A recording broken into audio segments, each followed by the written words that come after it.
Hello and welcome to the Daily Comic and Collectible, episode 424. Now today, the collectible of the day is the Lego Group, Marvel Comics, Marvel Wolverine, Wolverine Mech Armor, Construction Set, Supersized Action for Superhero Fans, Lego Marvel Wolverine Mech Armor, model number 76202, puts epic Marvel movie adventures in your hands. When you put the Wolverine minifig into the cockpit of the giant Wolverine mech, you take it to new heights. The superhero mech has movable arms and legs and giant claws attached to its powerful hands. Included in this set is the iconic Marvel character Wolverine minifig that fits inside the buildable Wolverine mech armor. It has a cockpit that opens and closes. This set includes a total of 141 pieces, which makes a quick build construction set. This Wolverine mech armor is easy to position and pose, with jointed, movable arms and legs for maximum movement. It has gripping claws that are attached to its powerful hands. This mech set looks great as a display model. Mech armor stands over 4.5 inches in height and was released by Lego Group. Now, the comic of the day is Wolverine, Volume 2, Issue number 11, with a cover date of September 1989, with story by Peter David, art by Sal Buscema, and cover by Kevin Nolan. This is part 1 of the Gehenna Stone Affair arc, and is titled Brother's Keeper. I actually have the complete 6-issue arc of Wolverine issue number 11 through issue number 16. So if you want to hear the whole story this week, just let me know in the comments to continue or to move on. Just something different. I thought I might try it if you all were interested. Now, on with the story. We open with two men named Ernest and Jaroka having broken into the San Francisco Museum of Antiques, seeking out a strange stone that is on display in the area. As they're breaking into the display case, they're startled by the night watchman and drop the stone, causing it to shatter on the ground, leaving them to realize that it was a fake. Attacking the security guard, they flash their fangs, revealing to him that they are vampires before they feed upon him. Meanwhile, in Madripoor, Archie Corrigan bursts into the Princess Bar as Patch is playing darts. Taking an interest in what is troubling Corrigan, Logan takes a seat and learns that the authorities want to declare Archie's brother, Bert, incompetent, and that the only means to save him would be to fight the decision, and Archie isn't sure what he wants to do. As Patch is called to finish a wager on his dart skills, he hears the rest of Corrigan's story. When Archie's father passed away, he left the majority of his wealth with his brother. However, Bert has a disconnect from reality, often believing himself to be various fictional characters from the movies he loves. His Aunt Ruthie is attempting to have the courts find him deemed incompetent, so that she can take away the money left to Bert by his father.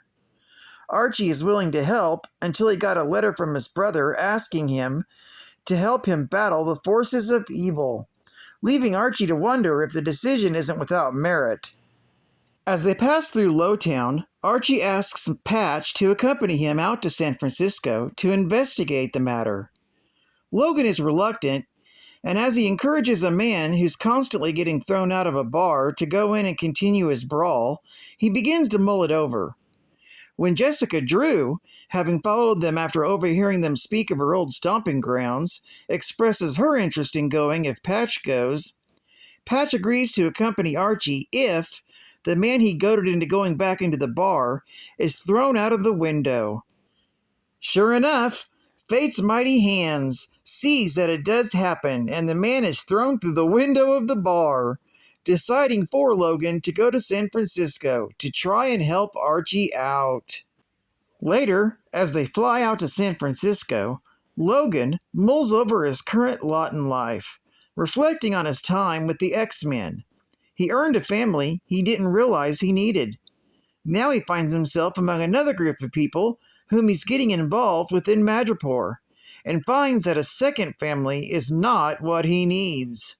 When they arrive in San Francisco, they travel to Bert's mansion, where they meet with him, and all appears to be normal, and it would seem that Bert has taken up a normal profession and has been writing a dissertation on ancient cultures. That convinces Bert that he doesn't believe he needs someone else. Archie, Logan, and Jessica all pay leave, agreeing to be on site for Bert's hearing in the courts. As they leave, Bert opens his desk drawer and pulls out the stone that the two vampires were searching for the night before. Jessica Drew takes the time, back in the States, to drop by her old office to check her mail. She begins to wonder if she should return to California and reopen her operations here, or just move to Madripoor permanently. As she goes through her bills, she's visited by Mr. Tuttle, the curator of the San Francisco Museum of Antiques. He's seeking to hire her to investigate the attacks and attempted robbery by what appears to be vampires. Jessica agrees to take the case and look into things and see what she can find. The next day, at the courthouse, Patch watches over the proceedings over Bert's competency hearing, with Bert running late, and nobody knows where he is. Archie and his aunt begin to fight over her motivations for having Bert being found incompetent, when suddenly their argument is interrupted when Bert smashes through the courthouse window dressed like Indiana Jones and riding on a horse. Archie freaks out and demands that his brother explain himself. Bert starts to try to explain that he's being chased by the forces of evil. When Patch tries to confirm that someone is coming, Archie silences him. Before things can carry on further, though, an army of vampires suddenly storms the courthouse, heading straight for Bert. Patch gets up and prepares to enter the fight, wondering why he ever left Madripoor for this. This story is continued in issue number 12. Just let me know if you want to hear it. Geek Fact. This would be considered a minor key with the first appearance of the vampires Ernest and Jaroka, plus the first appearance of the Gehenna Stone. It's also the first appearances of lots of minor characters, plus Bert Corrigan, the brother of Archie Corrigan. Bonus Geek Fact. Starting with this issue of Wolverine, issue number 11, Volume 2 begins to be issued twice a month. Another bonus geek fact. The cover of this issue is shown briefly in the 2006 movie The Departed, directed by Martin Scorsese, starring Leonardo DiCaprio, Matt Damon, Jack Nicholson, Mark Wahlberg, Martin Sheen, Alec Baldwin, and more. Advertising ad facts. New Clearasil Double Clear Pads. Double Zap your zits. Double thick, double textured, double the medicine. Treat the pimples you have. Fight the ones you don't. For double clear skin, use Clearasil.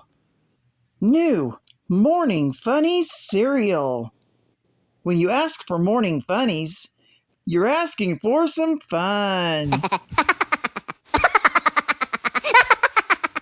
Wild fruit taste. It's new. Yummy. Check 'em all out. The back door opens for more great comics. Get your new limited edition Morning Funnies cereal. State-of-the-art gaming. 10 up. Hey, dirtbags, this is war. Take no prisoners. Operation Wolf for your Nintendo Entertainment System. Now you can thrill to the world's best arcade game right on your Nintendo Entertainment System. Operation Wolf takes you on a prisoner rescue mission you'll never forget. Mind-blowing arcane quality graphics puts you behind enemy lines, where you must destroy the terrorists and save helpless prisoners. One play and you'll know why it's the #1 arcade game. Operation Wolf uses Nintendo Zapper or standard controller. For more arcade quality fun at home, grab Tato's other action-packed hits for the Nintendo Entertainment System. Renegade, the fast-paced street-style karate brawl. Bubble Bobble, the totally addictive dinosaur delight. And coming soon, Sky Shark, the arcade's meanest, most explosive, high-flying World War II air battle. All new from Tato, the only game in town. And final geek fact. The history of the Gehenna Stone. The Gehenna Stone was a multifaceted circular rock which served as a repository of power for the evil entity known as Baal. It was named for the city of Gehenna, a desolate wasteland in modern-day Jerusalem where the stone was first forged. Millennia ago, Baal led his followers through various perverse and hideous rituals, including drinking the blood of human beings. It's believed that God was so offended by the atrocities committed in Gehenna that he sent forth a proud warrior, known as the Hand of God, to stop him. The Hand of God slew Baal, but his inherent evil was so strong that it literally spilled forth from his dead body and entered a glittering multifaceted stone, cut by his own followers. This enchanted rock became known as the Gehenna Stone. Baal's followers rebelled against the Hand of God, but the Hand of God persevered, splintering the Gehenna Stone into pieces with his sword. He then cast the fragments across the 4 corners of the globe, ensuring that Baal's soul would never reconstitute itself. These fragments remained undiscovered for centuries, and as such, Baal's evil remained dormant. Well, let me know if you'd like to hear more or move on to another title. I'd like to thank you all for joining me for another Daily Comic and Collectible, and I hope to see you again tomorrow. This is Cat Fan Comics Man, and I'll catch you on the flip. Over and out.